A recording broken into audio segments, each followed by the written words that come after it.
Bienvenidos a este nuevo día, a este nuevo tiempo de refrigerio.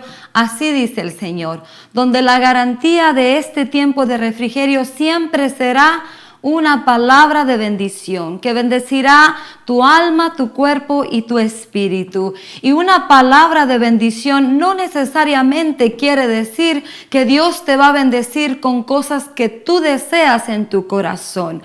Muchas veces la palabra de bendición de parte de Dios vendrá, como dice su palabra en 2 de Timoteo 3:16. Toda la palabra de Dios es inspirada por Dios para redarguir, para preparar, para corregir, para instruir, para enseñarnos, para prepararnos para hacer toda buena obra de parte de Dios. Este es tiempo de refrigerio, 2 de Corintios 3:17, porque ahora el Espíritu es el Señor, y donde está el Espíritu, ahí hay libertad, y Él con la palabra y la gloria de Dios nos está transformando. Muchas veces no nos gusta ser corregidos, enseñados, instruidos. Queremos de una vez a veces avanzar hacia la tierra prometida, las promesas de Dios, pero es un proceso, es necesario. ¿Por qué? Porque Dios necesita quitar cosas de nuestro corazón que no van acorde, que no armonizan con su plan y su propósito. Para mí siempre es un privilegio estar delante de esta audiencia, delante del linaje de Dios, de la nación santa, del real sacerdocio, del pueblo adquirido, para anunciar las virtudes de aquel que nos llamó. Somos el cuerpo de Cristo, somos miembros de su cuerpo con propósitos específicos y estamos en la escuela del Espíritu Santo. Recuérdate que el aula, la escuela del Espíritu, estamos siendo instruidos y enseñados, están siendo removidos clavos en nuestra vida que fueron puestos, enseñanzas, cosas que oímos, cosas que aprendimos que no van conforme al Evangelio, cosas que aprendiste en la religión. No existe tal cosa como la religión cristiana. Existe el Evangelio de Jesucristo. Es el reino de Dios y su justicia.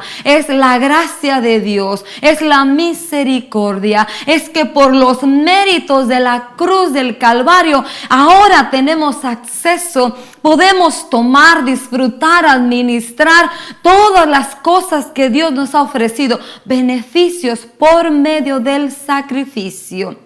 Pero hay condiciones, hay requisitos. La gracia, la salvación son un regalo que jamás podría nadie pagar ni comprar.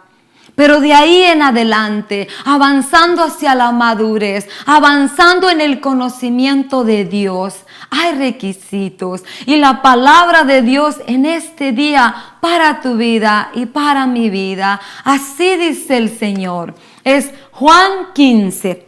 Lo leímos la semana pasada, pero cuán importante es que la palabra de Dios como martillo se siga sembrando en nuestro corazón.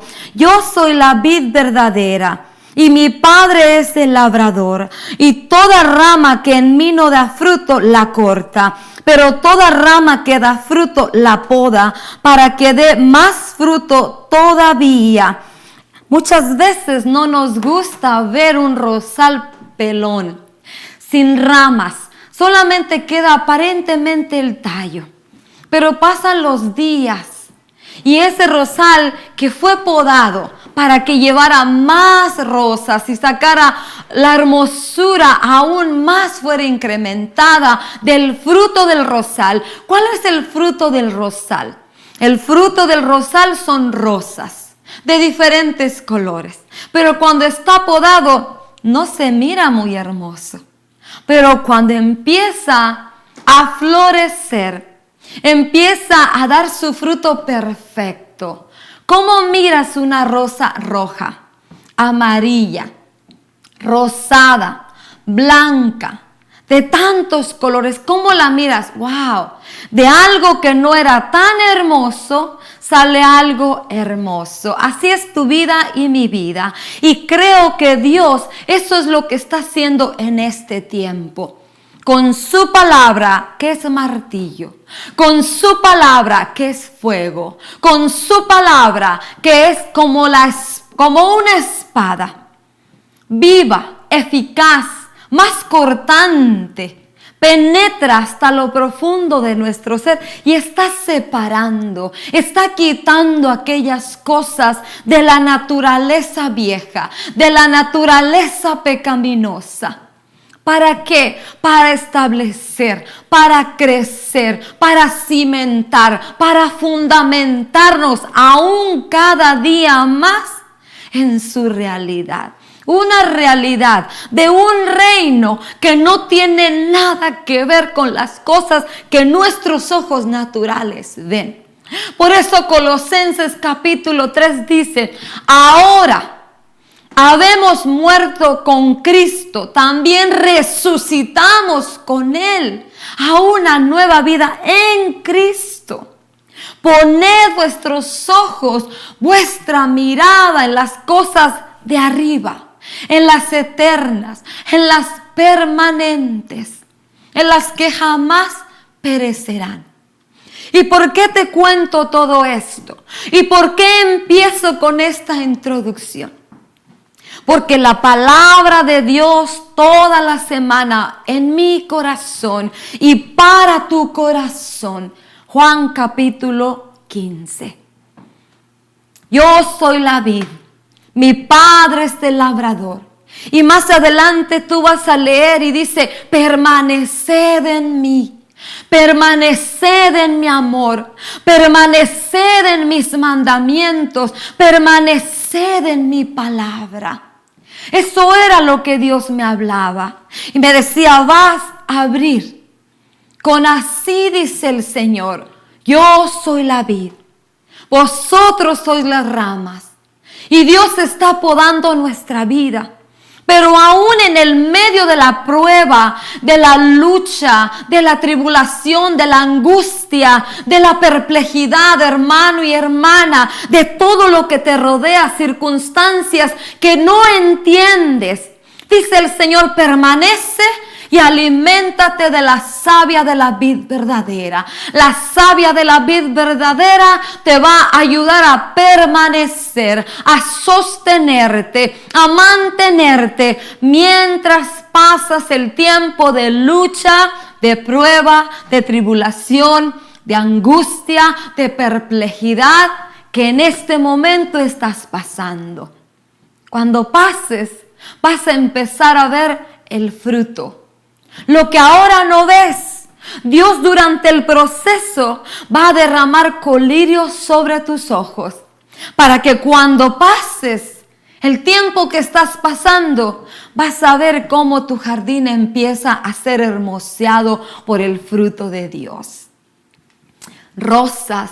¿De dónde? ¿Alguna vez te has preguntado de dónde sale el color de las rosas rojas? ¿Qué es? ¿Quién puso en una semilla con un tallo café, con hojas verdes?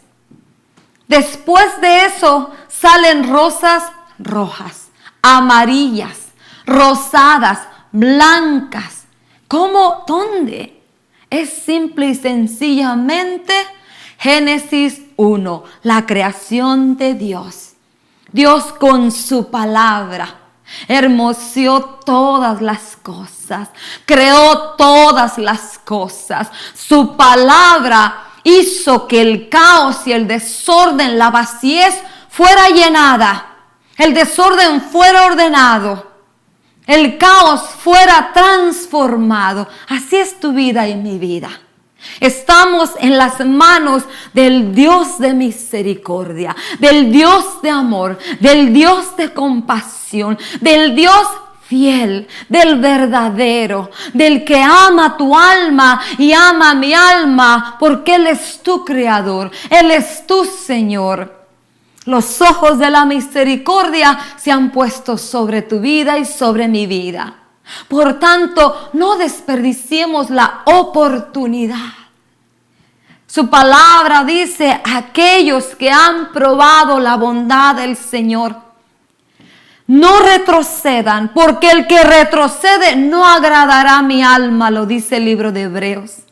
Por eso dice el Señor en esta mañana, permanece en mi amor, permanece en mis enseñanzas, permanece en mi palabra. ¿Por qué te digo todo esto? Porque durante la semana, durante los días pasan, los meses pasan, los años pasan. Nos estamos acercando a la realidad del cumplimiento de palabras proféticas escritas en este libro. El fin se acerca. El Señor regresa. El reloj, la historia, el periódico, la noticia, la agenda para ti y para mí es este libro. Y conforme tú miras que este libro tiene toda la razón y miras a tu alrededor. Esta semana le decía, Señor, esto parece un torbellino que va pasando por ciudades, por pueblos, por naciones, por continentes, por todo alrededor del mundo. Y ese torbellino empieza a arrastrarse, a absorber todo aquello que en un tiempo conoció de ti, oyó de ti, probó tu bondad, predicó tu palabra, asistía a un lugar donde escuchaba de ti. ¿Qué pasó? ¿Qué pasa? Por eso el Señor me decía, recuérdale a mi linaje, permanece en mi amor, permanece en mis palabras, permanece en mis mandamientos, mis enseñanzas. Todo lo que has aprendido de mí, todo lo que aún falta por aprender, permanece. Y cuando tú y yo permanecemos en su amor, ¿qué es permanecer? Quédate parado, quédate en ese lugar, está quieto en la lucha, en la prueba, en la tribulación y la angustia. Si no tienes que dar un paso adelante, no avances, permanece, espera en Dios. Él es nuestro escudo, Él es nuestra torre fuerte, Él es nuestra ciudad amurallada, Él es el estandarte de victoria, Él es la roca inamovible, Él es la roca de precioso cimiento, el fundamento donde tú puedes edificar. Y aunque vengan vientos, tempestades y lluvias y haya pérdidas, pero si tu fundamento permanece, la reconstrucción de lo que te rodea es sencilla. No permitas que tu fundamento sea movido, sea sacudido. Y si habías estado parado en otro fundamento que no es la roca de precioso cimiento, firme, fiel, que todo el que en él edifica y en él confía jamás será avergonzado, dale gracias a Dios. Primera de Corintios 3, si no me equivoco, dice que cada uno vea cómo sobreedifica sobre el fundamento que ya fue puesto. Cristo es el fundamento, la cruz es el fundamento, el evangelio es el fundamento, el sacrificio, los méritos, la resurrección, la ascensión, todo lo que está escrito en este libro que se ha cumplido es el fundamento. Si estabas parado, si estabas cimentado en una doctrina, en una teología, en una filosofía, en un mandamiento de hombre, en cosas vanas que no eran la roca, dale gracias a Dios porque tienes vida y todavía puedes volver a edificar en la roca. Como dice su palabra, Mateo 7:24, ¿a qué compararé un hombre que oye estas mis palabras y las pone en práctica? Muchas veces tú y yo, hermano y hermana, Amigo y amiga, que todavía no te has determinado a aceptar el regalo de la salvación, el regalo de la misericordia, el regalo de la vida eterna que Dios te ha ofrecido. Muchas veces hemos oído demasiado, pero no hemos hecho nada. O hemos hecho muy poco. Todavía hay oportunidad. Todavía el brazo de Dios está extendido, salvando, sosteniendo, liberando, sanando, restaurando.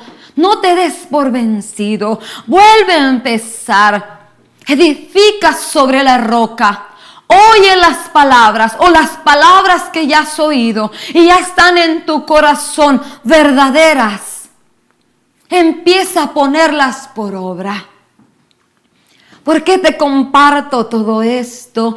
Mi corazón rebosa como la copa, rebosa de alegría, rebosa de gozo, y que mi lengua es como una pluma de escribano ligero para escribir un cántico, un salmo de gratitud a Dios. En esta madrugada le decía mi primer pensamiento, todo mundo está en la euforia de la boda real y tentada a ir a ver, averiguar qué pasó, cómo se desarrolló.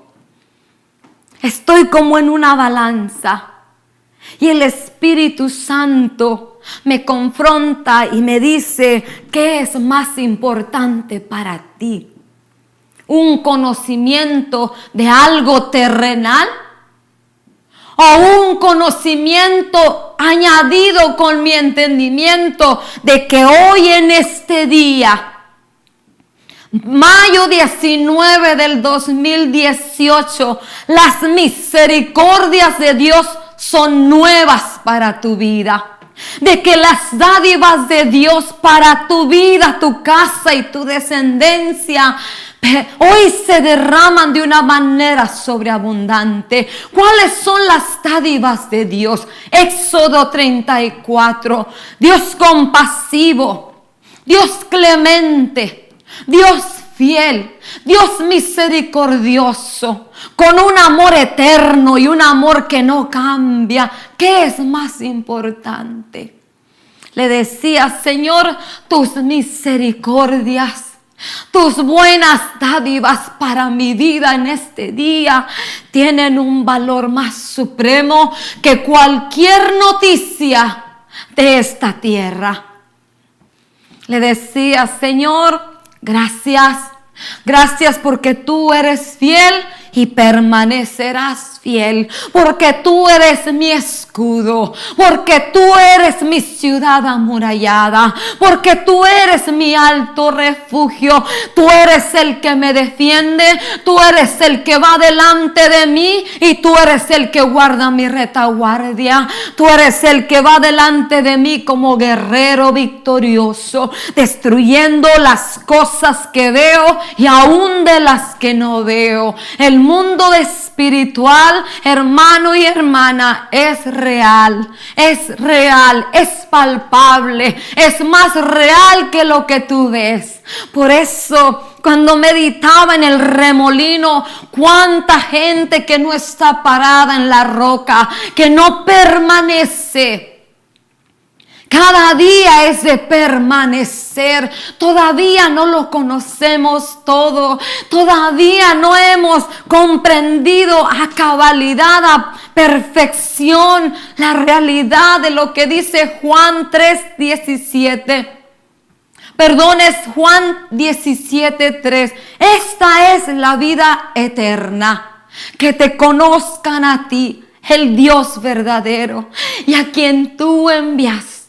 Hermano y hermana, tengo una excelente noticia para ti, que ya te la he hablado en otras ocasiones, pero en este día de parte de Dios quiero recordártela, para que cuando la oigas te sacudas, te bañes, te cambies tus vestiduras de ayer, te laves y te bañes con el agua de la palabra fresca en este día.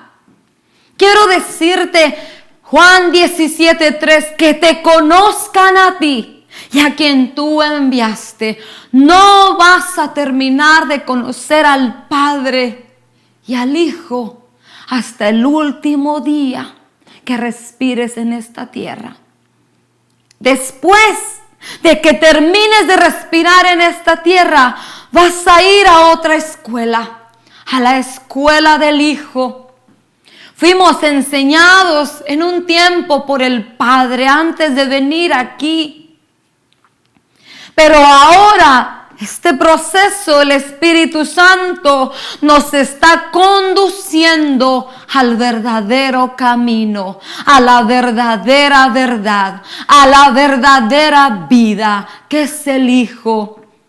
El Señor Jesús lo dijo, Juan 14, 15 y 16, donde Él habla de la tarea encomendada al Consolador, al otro ayudador, al Espíritu Santo. Él te guiará por todas las sendas de justicia y todas las sendas de verdad que tú vas a caminar. Hay una senda de justicia y una senda de verdad. Y es ahí donde el Espíritu Santo nos lleva. Y esas sendas de justicia y esa senda de verdad nos conduce a la vida eterna. El Hijo es el camino, el Hijo es la vida, el Hijo es la verdad. Nuestro Señor Jesús es la verdad, es la vida, es el camino para regresar al Padre. Y Corintios dice, no te preocupes demasiado, no tu mente se ensanche demasiado en cosas vanas, queriendo conocer cosas que no están escritas.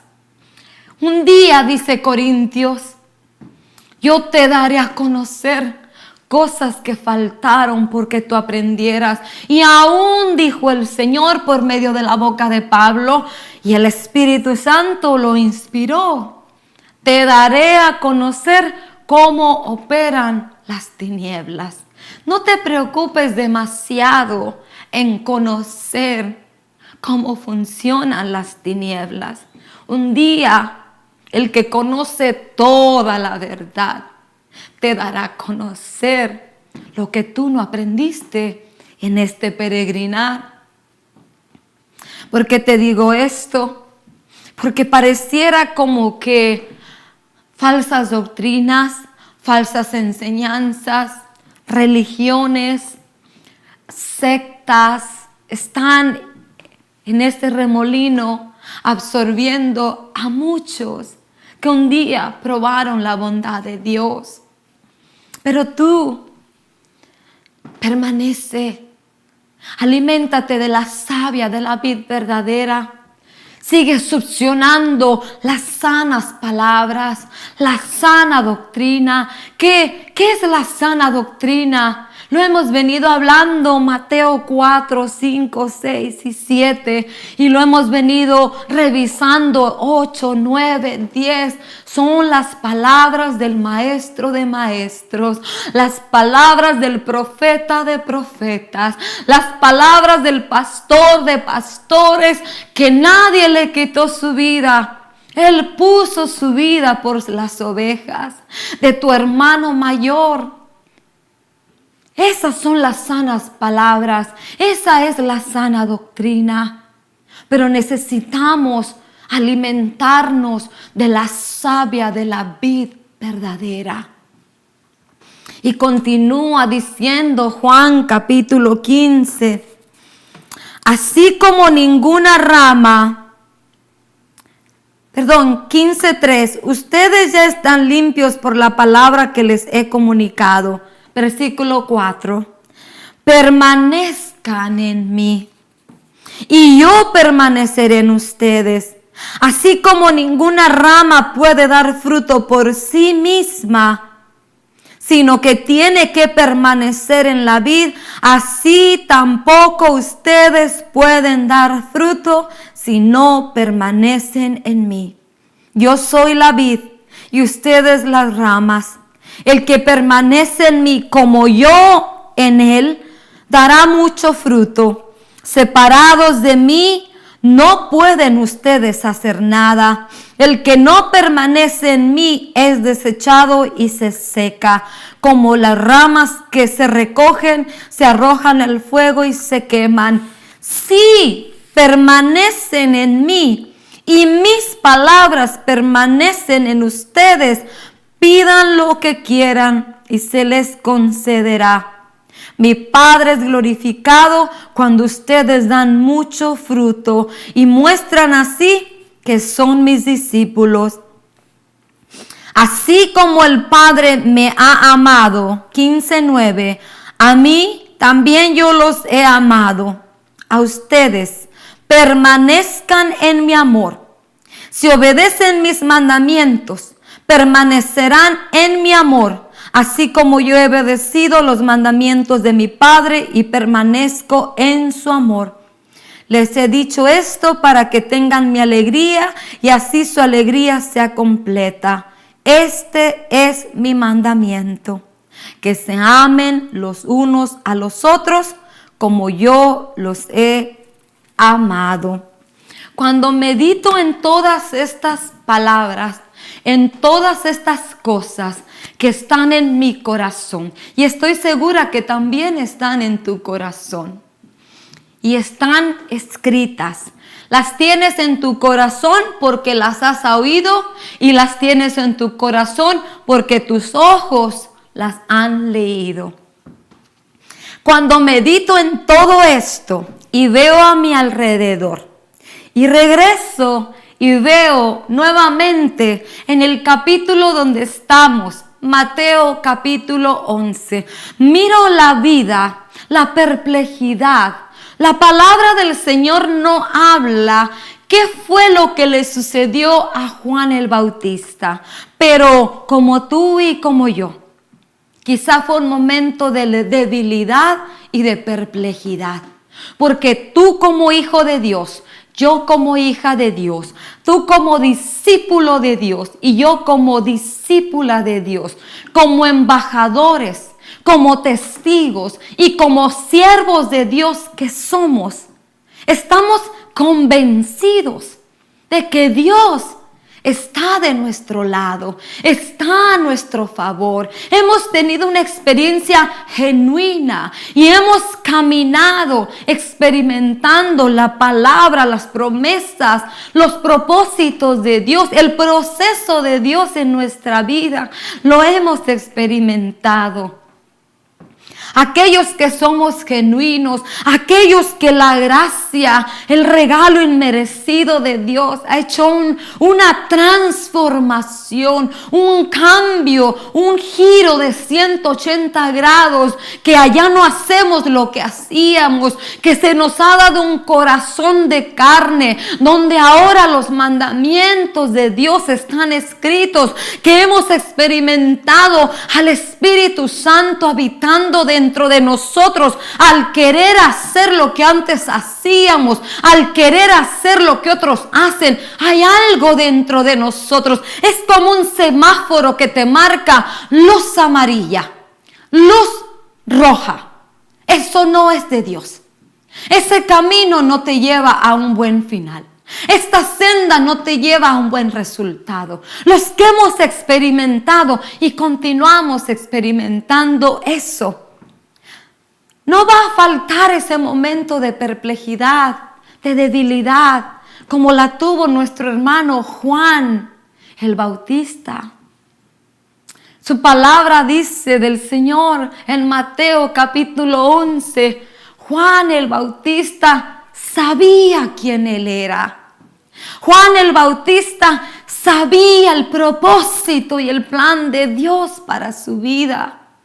Juan el Bautista sabía que él había sido escogido de Dios, ungido por Dios, con un propósito y un plan específico, el cual llevó a cabo a la perfección. Pero en el momento en el que es capturado y está por terminar su ministerio, no sabía qué quería decir la palabra ministerio. Y un día, estando con unos siervos, el hermano Alberto y la hermana Rosy Ramírez, ministerio es un lugar donde llega la gente para que se les sirva. Entonces dije, el ministerio apostólico, el ministerio profético, el ministerio pastoral, evangelístico, magisterial, es un lugar donde el pueblo de Dios, los escogidos de Dios, el hombre de Dios, los santos de Dios, se reúnen para ser enseñados por hombres y mujeres que Dios ha escogido de entre los llamados para instruir, como dice Efesios capítulo 3. Han sido escogidos y se les ha otorgado por Dios un ministerio para edificar y capacitar a los santos para toda buena obra. ¿Con qué? Con segunda de Timoteo 3:16, con la palabra de Dios inspirada por el Espíritu, no con un libro filosófico, no con un libro de psicología, no con una teología de un hombre, no con un comentario de un hermano o una hermana, con la palabra inspirada del Espíritu. Tú y yo somos testigos, discípulos. Y eso lo declaró el Señor Jesús. Mateo 28, y de hacer discípulos, enseñándoles lo que yo a ustedes les he enseñado. Hermano y hermana, tú y yo, para ser siervos fieles, siervos inútiles, porque solo vamos a hacer lo que nos mandan a hacer. Y si tú quieres hacer algo más, hazlo, pero no va a ser recompensado. Solamente vas a ser recompensado, voy a ser recompensada por aquella obra que Dios preparó. No puedo añadirle ni quitarle. ¿Cuál es la importancia? Y lo hemos leído desde el capítulo 9, 10 y 11. El Señor Jesús le dio instrucciones específicas a sus discípulos. Id y en mi nombre, con mi nombre que tiene todo poder y autoridad, echad fuera demonios, sanad a los leprosos, liberar a los cautivos. Era una instrucción específica, así tú y yo. Dios no cambia, los tiempos cambian, la gente cambia, pero Dios permanece fiel. Por los siglos de los siglos lo ha permanecido y por los siglos de los siglos y la eternidad permanecerá. Por eso yo decido, yo determino, yo me propongo, y mi casa y mi descendencia permanecer en sus mandamientos, en sus palabras y en su doctrina, en sus reglas, en sus normas. Porque cuando estoy examinando, leyendo, aprendiendo de Juan el Bautista, ¿por qué él tuvo un momento de duda cuando estaba encarcelado para ser degollado? Le dice a sus discípulos, vayan y pregúntenle, ¿eres tú el que esperábamos? ¿O esperamos a otro?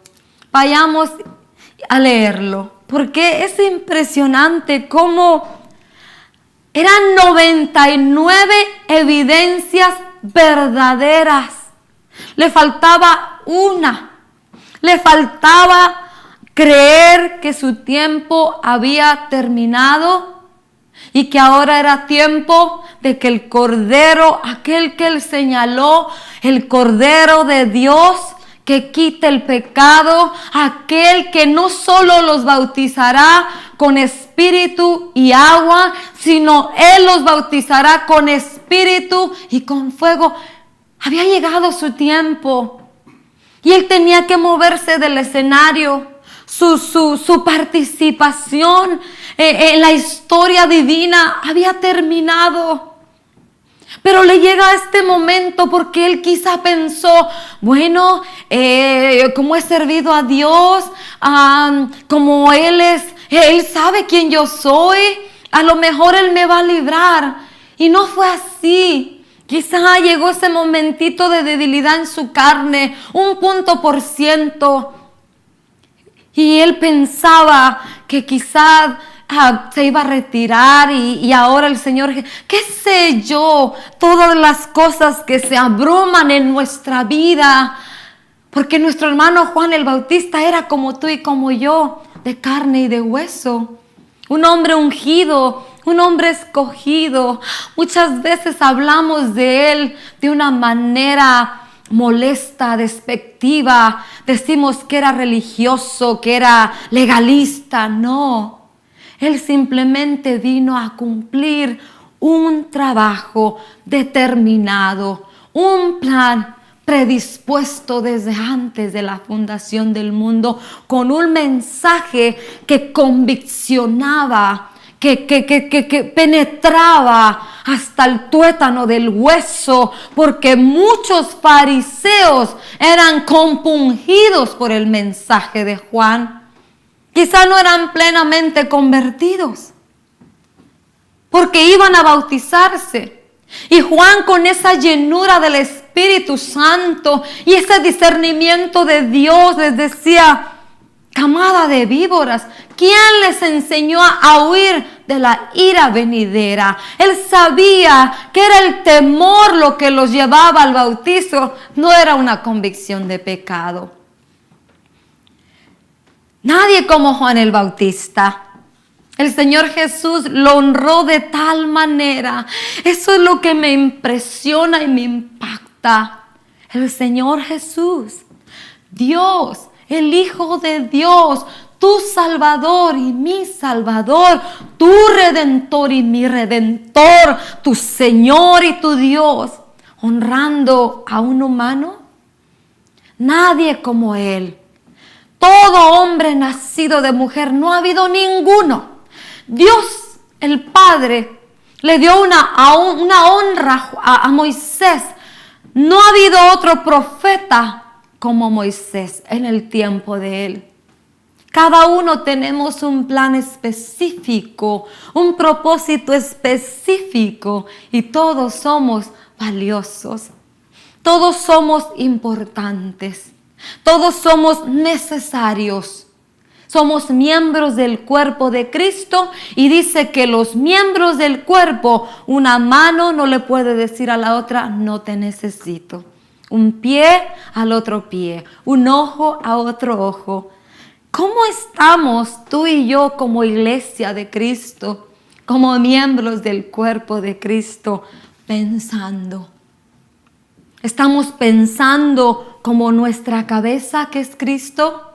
¿Estamos armonizando nuestras acciones, nuestros movimientos conforme la cabeza nos manda?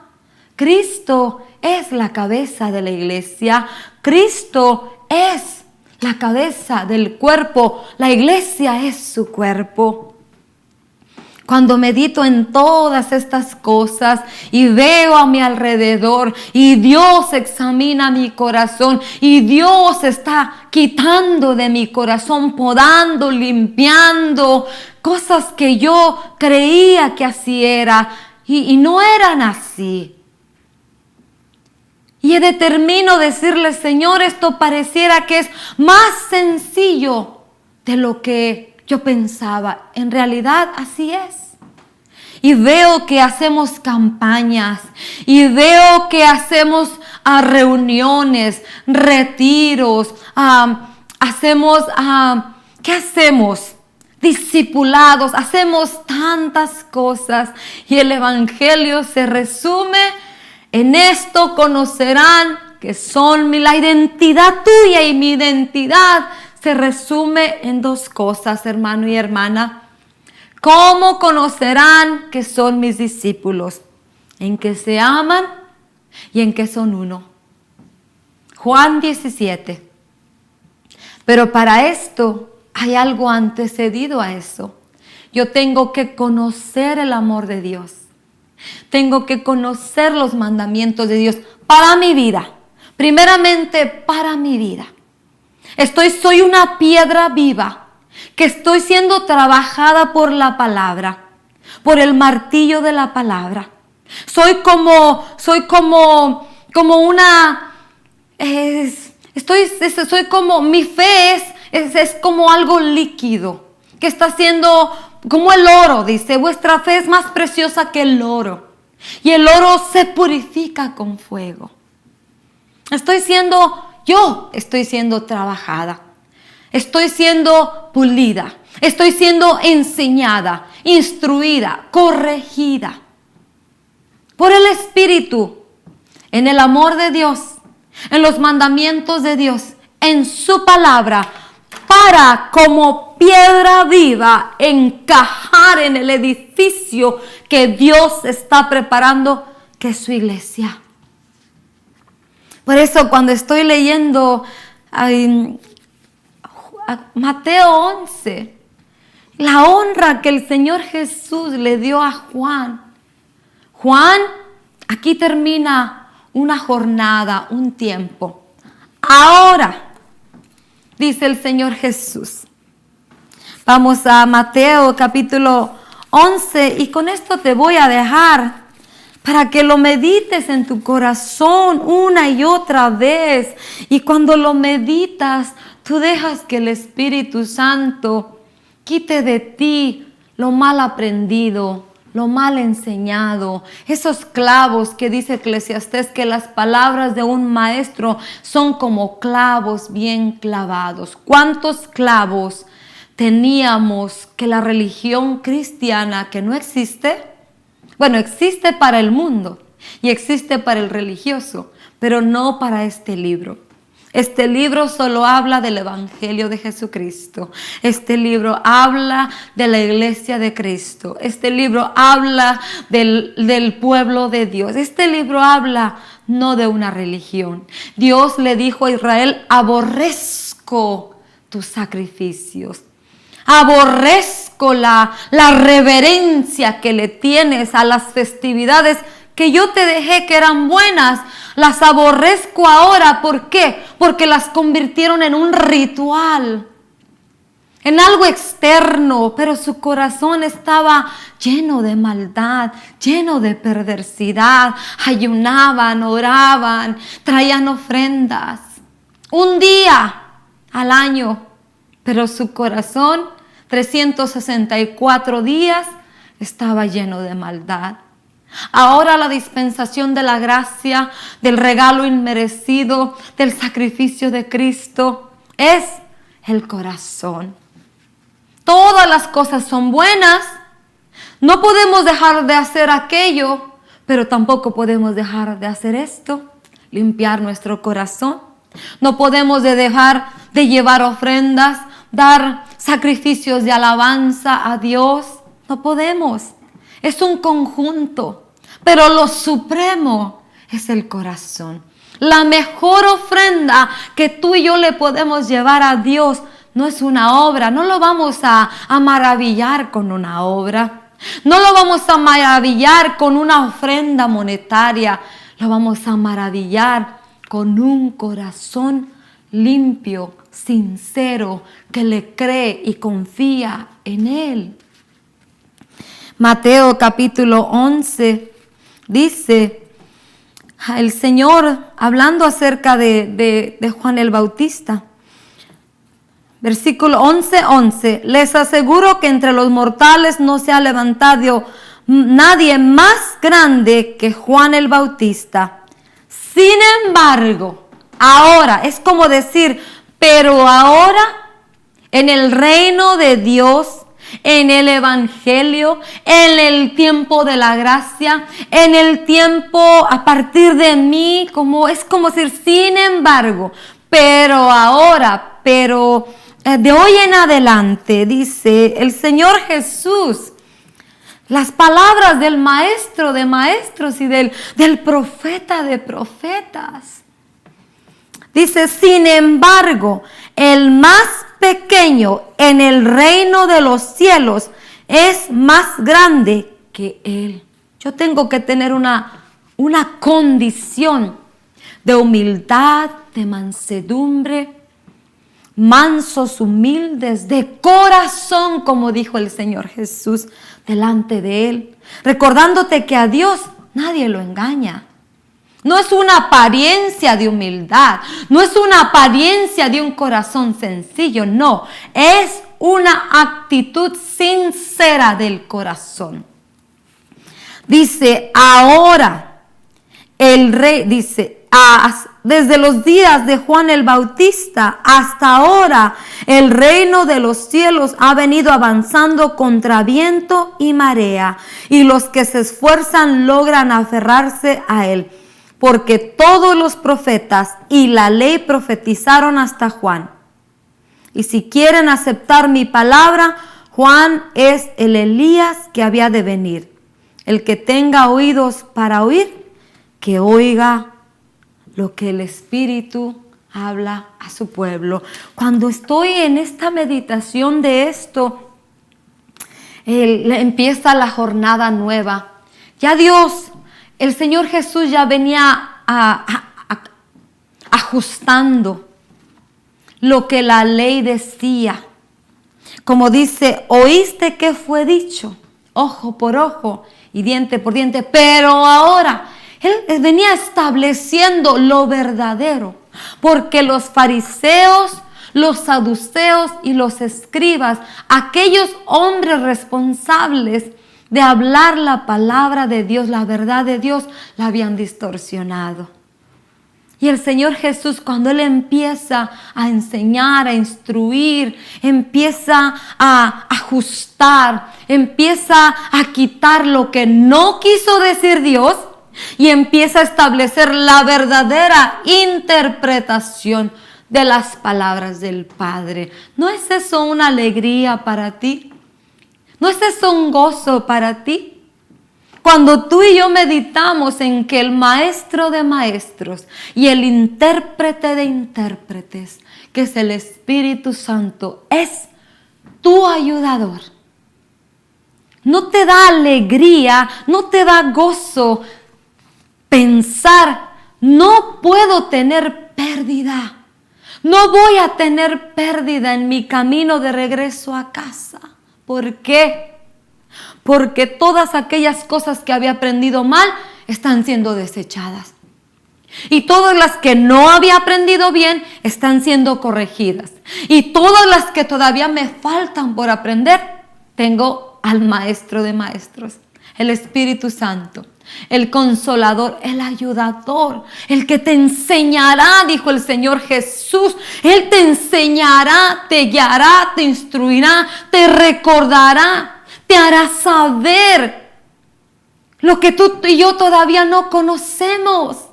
No te conformes, por eso te decía al principio, báñate hoy en este día con el agua de la palabra, cámbiate con los vestidos de gracia, los dones, los adornos del Espíritu Santo que habla Proverbios 1, 2 y 3. La discreción, la prudencia, la sensatez sean como collar, sean como brazalete, sean como zarcillos en ti. La prudencia, la sensatez, la sabiduría, la discreción de Dios, la sabiduría, la inteligencia, el discernimiento, el entendimiento, el conocimiento, el poder de Dios, el temor y el temblor reverente a Dios. Necesitamos quitar esos vestidos viejos. Si no, como les dijo el Señor Jesús a los fariseos, Él hablaba la palabra de poder. La palabra tiene poder. La palabra sale de la boca de Dios y va y hace lo que tiene que hacer. Porque la palabra es poderosa. La palabra es Dios. Pero el Señor Jesús le dijo a los fariseos, ustedes anulan el poder de la palabra. Yo le decía, Señor, entonces la costumbre es más poderosa. No, no te equivoques. La palabra no tiene poder y autoridad en aquel que permanece en su religión, en su tradición y en sus hábitos, en sus rituales religiosos. Dije, ok. La palabra no puede hacer nada en aquel que determina en su corazón mantenerse en la religión, en sus ritos, en sus hábitos religiosos. Dios no es una religión. Dios es una relación. Día con día. Juan 17:3. Esta es la vida eterna. Que te conozcan a ti, oh Padre, y a quien tú enviaste, a Jesucristo. Esta es la buena noticia de así dice el Señor en este día. Hoy en este día vas a conocer a Dios. Como dice Josué capítulo 3, este día que vas a caminar, este día nuevo, no lo conoces, pero Él va delante de nosotros, enseñándonos, instruyéndonos, corrigiéndonos, adiestrándonos para toda buena obra. Espero haya sido bendecido y que la palabra del Señor continúe encontrando un lugar en su corazón para que lleves ese fruto que glorifica a vuestro Padre. Que Dios continúe podando tu vida. Deja que Dios pode tu vida. Duele, muchas veces sí. No sé qué es lo que estás pasando, enfermedad, necesidad económica, perplejidad con tus hijos. Conozco tantas personas que dicen, Dios me prometió un príncipe para mi hija, Dios me prometió una princesa para mi hija, y resulta que el hijo o la hija toman un camino equivocado. Hay perplejidad. No importa, ¿fue Dios? ¿Dios te prometió eso? Si Dios te prometió eso y tu hijo tomó un camino diferente, entonces ¿quién falló? Muchas veces nosotros fallamos. Quiero dejarte con esta noticia de la cual me enteré. John Wesley es un siervo del principio que empezó a pregonar el evangelio en Estados Unidos. De Inglaterra vino a pregonar el evangelio en el área de los indígenas, de los nativos de este país. Cuando él regresa a Inglaterra, regresó desanimado, decepcionado y desalentado, porque quizá en su mente y en su corazón no hubo el resultado que él esperaba. Pero esto es lo que me impacta. Un día el desanimado, desalentado y decepcionado pasa por una congregación y oye un sermón, y el predicador habla y dice, ¿cuánto conoces de quien predicas? ¿Cuánto tú en tu vida personal conoces de quien tú hablas? Esa expresión causó una revolución dentro de él. ¿Cuánto conoces a Dios? ¿Cuánto conoces al Señor Jesucristo? ¿Lo conoces como Salvador? Ahora conócelo como Padre. ¿Lo conoces como Salvador y Padre? Ahora conócelo como Señor. ¿Lo conoces como Padre, Señor, Salvador? Ahora conócelo como Rey. Y vas a darte cuenta que tú y yo somos esclavos, somos súbditos del Dios de dioses, del Señor de señores, del Rey de reyes que sabe pagar bien. Examina en tu corazón. ¿Cuánto conoces tú en tu vida personal de quien tú hablas? Porque el Señor Jesús en Mateo 7 dijo, muchos en aquel día me dirán, Señor, Señor, y yo les diré, yo no te conozco. Que ese sea el desafío para ti esta semana. Juan 17:3. ¿Cuánto conoces al Padre? ¿Y cuánto conoces al Hijo? Día con día. Espero haya sido bendecido y que tengas una excelente semana mirando la bondad del Señor en la tierra de los vivientes. Bendiciones.